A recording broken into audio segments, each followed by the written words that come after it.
আসসালামু আলাইকুম প্রিয় বন্ধুরা, চলে আসলাম ঘুরতে ঘুরতে দেখতে দেখতে পূর্বাচল নীলা মার্কেট। বিকাল বাজে এখন হচ্ছে 3:30। খুবই ভালো লাগতেছে আমার কাছে। এই জায়গার পরিবেশটা খুবই চমৎকার, খুবই সুন্দর, খুবই সাজানো গোছানো পরিবেশ। দেখুন এই জায়গার বাজারটা খুবই চমৎকার। এই যে দেশি মুরগিগুলো তারা বিক্রি করতেছে।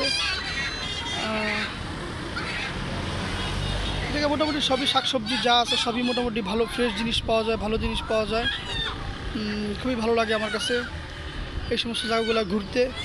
চলে আসলাম ঘোরাঘুরি করার জন্য পূর্বাচল 300 ফিট নীলা মার্কেট। এই যে ডাব, কাঁঠাল, মোরগ। চলে আসলাম পূর্বাচল ঘোরাঘুরি করার জন্য। সকলের কাছে দোয়া করবেন, ইনশাআল্লাহ দেখা হবে আবার। আসসালামু আলাইকুম।